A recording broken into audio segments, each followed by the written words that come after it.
Selma लागरलोफ। Selma लागरलोफ Sweden की महान लेखिका थीं। उन्हें 1909 में साहित्य का नोबेल प्राइज प्रदान किया गया और वे साहित्य का नोबेल प्राइज पाने वाली पहली महिला बनी। नोबेल समिति ने उन्हें उनकी रचनाओं में दिखाई देने वाले उच्च आदर्शवाद, जीवन कल्पना और आध्यात्मिक संवेदना के लिए सम्मानित किया। सेल्मा का पूरा नाम सेल्मा ऑटिलिया लिवाइजा लिजलॉफ था। उनका जन्म 20 नवंबर 1858 को माबैका, वामलैंड, स्वीडन में हुआ था। उनके पिता का नाम एरिक गुस्टाफ लिजलॉफ था। वे लेफ्टिनेंट और माबैका संपत्ति के मालिक थे। उनकी माता का नाम एलिजाबेथ लिवाइजा लुईस वॉलरोथ था। उनकी माता एक समृद्ध व्यापारी और औद्योगिक परिवार से संबंधित थीं। सेल्मा 6 बच्चों में से एक थीं। सेल्मा का बचपन माबैका की पारिवारिक संपत्ति पर बीता। बचपन से ही उन्हें कहानियां सुनने और किताबें पढ़ने का बहुत शौक था। उनकी दादी उन्हें लोककथाएं और पुराने किस्से सुनाती थीं। इन कहानियों का उनकी कल्पना और भविष्य के साहित्य पर गहरा प्रभाव पड़ा। उनका बचपन वामलैंड की लोक परंपराओं और ग्रामीण जीवन से गहराई से जुड़ा था। बाद में यही वातावरण उनकी अनेक रचनाओं में दिखाई दिया। बचपन से ही सेल्मा के मन में लेखिका बनने की इच्छा थी। लगभग 7 वर्ष की उम्र में उन्होंने एक रोमांचक पुस्तक पढ़ी और उसी समय उनके भीतर लेखक बनने का सपना मजबूत हुआ।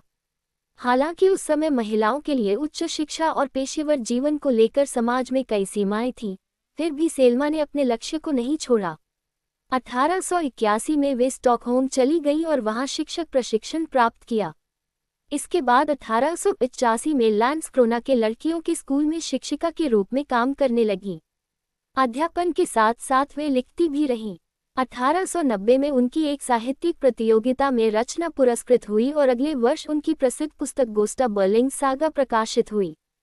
इस उपन्यास ने उन्हें स्वीडन के साहित्यिक जगत में पहचान दिलाई। धीरे धीरे उनका साहित्यिक जीवन इतना सफल हो गया कि 1895 में उन्होंने अध्यापन छोड़कर पूर्णकालिक लेखन शुरू कर दिया। उन्होंने यूरोप के कई देशों की यात्राएं की और अपनी यात्राओं से प्राप्त अनुभवों को साहित्य में शामिल किया। उनकी प्रमुख रचनाओं में the miracles of antichrist, Jerusalem और the wonderful adventures of Nils शामिल हैं। निल्स मूल रूप से स्वीडिश बच्चों के लिए एक भूगोल की पाठ्यपुस्तक के रूप में लिखी गई थी, लेकिन बाद में यह विश्व प्रसिद्ध बाल साहित्य बन गई। सेल्मा लागरलोफ के परिवार की आर्थिक स्थिति बाद में खराब हो गई और माबैका संपत्ति बेचनी पड़ी। 1909 में नोबेल प्राइज मिलने के बाद उन्हें आर्थिक स्वतंत्रता मिली और वे अपनी पारिवारिक संपत्ति माबैका वापस खरीद सकीं। वे जीवन के अंतिम वर्षों तक वहीं रहीं। 1909 में सेल्मा लागरलोफ को साहित्य का नोबेल प्राइज मिला। ये केवल उनकी व्यक्तिगत उपलब्धि नहीं थी, बल्कि साहित्य के क्षेत्र में महिलाओं के लिए भी एक ऐतिहासिक क्षण था। वे दुनिया की पहली महिला साहित्य नोबेल लॉरेट बनी। सेल्मा लागरलोफ का निधन 16 मार्च 1940 को माबैका, स्वीडन में हुआ। वे अपने पीछे उपन्यासों, कहानियों और लोककथाओं से समृद्ध एक विशाल साहित्यिक विरासत छोड़ गईं।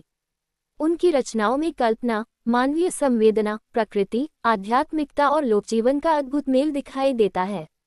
आज भी उन्हें स्वीडन की सबसे महत्वपूर्ण साहित्यकारों में गिना जाता है।